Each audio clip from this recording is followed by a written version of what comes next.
Hey folks, Josh here at Fortnite Frontier Leather. So, for those of you who want to get into leather work, I'm going to start doing more of these basic leatherworking tutorials, videos, telling you a little bit of basic information to get you going. I'm not going to get too deep into everything because the best way for you to learn is to just do it. But today, I'm going to go over here to the work table and I'm going to show you a little bit about different weights of leather, different thickness. You may be wondering what leather do I need to use for my project. So we're going to talk a little bit about that, and I'm going to show you the different options. So if you go to tandyleather.com, Tandy has a chart here that shows you what they recommend, the best weight, the best ounce leather to use for different projects. So I'll leave the link in the description so you can see that.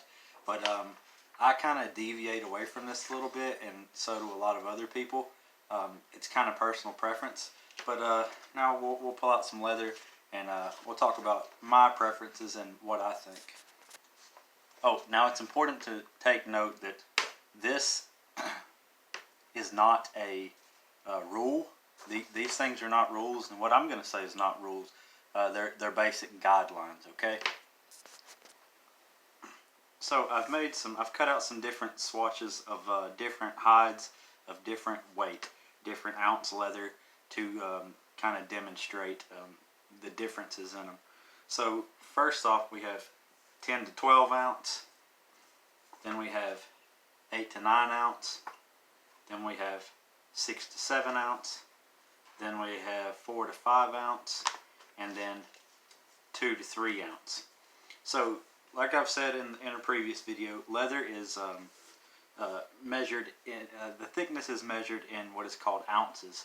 On the chart that I mentioned, it does have a conversion on there to millimeters, inches, and things like that, so you can kind of get a better understanding of it if you're not familiar with the measurement in ounces yet, and I will talk about that as well. So first off, we have 10 to 12 ounce. This is very thick leather.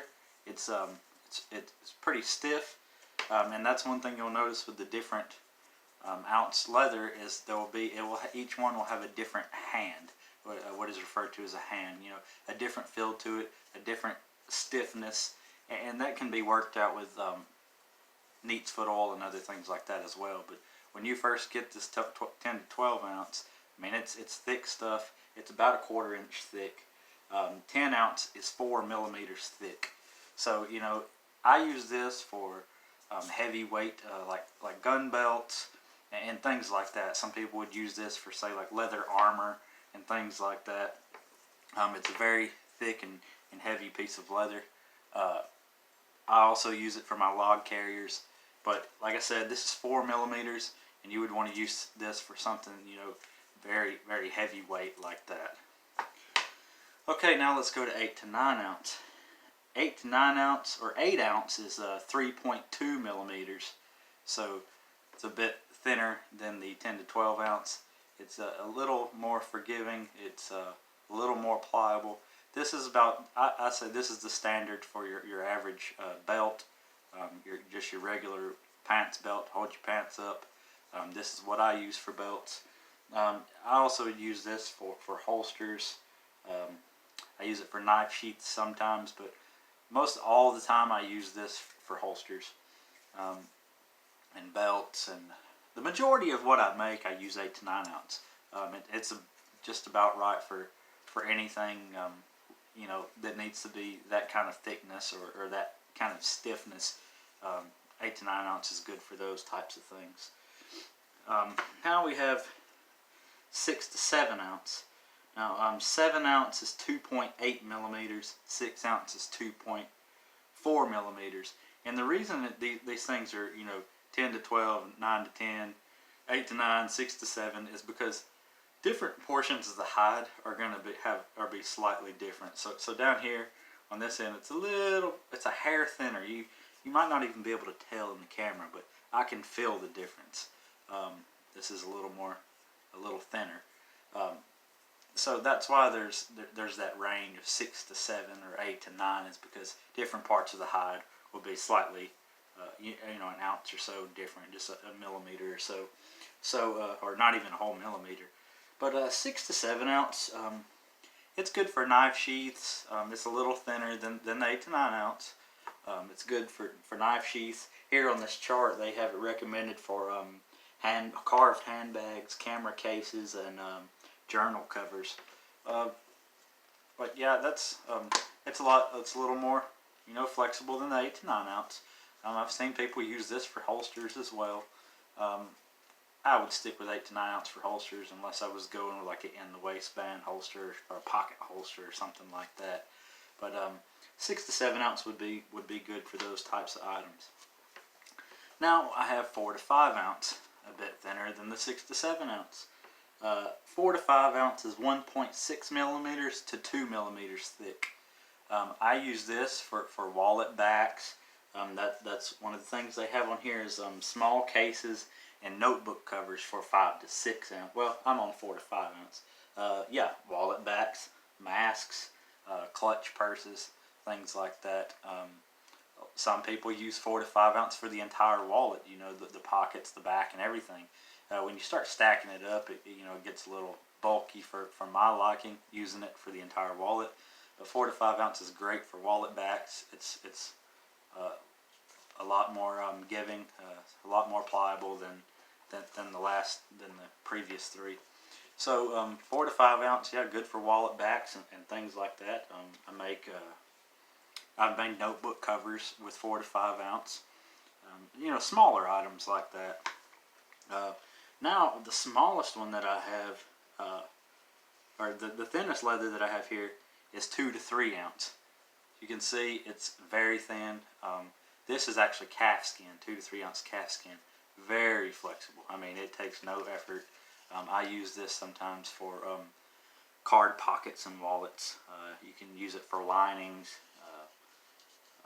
you know, things like that. Just things that you don't want to get real thick. So what I do with wallets is sometimes I'll use the 4 to 5 ounce for the back, and then I use the 2 to 3 ounce calf skin on the inside, either as a liner or as the actual card pockets. So, you know, I'm not stacking too much 4 to 5 ounce on top of each other, and then it gets real thick. But this 2 to 3 ounce is about 0.8 to 1.2 millimeters. So very thin. Sometimes it gets a little stretchy, so you got to be careful with that when you're cutting it. But very, very thin leather. Like I say, good for lining, card wallet, or card pockets in your wallets and things like that. So that covers different ounces for, you know, that's a very basic overview. You get a better understanding of this the more you work with leather.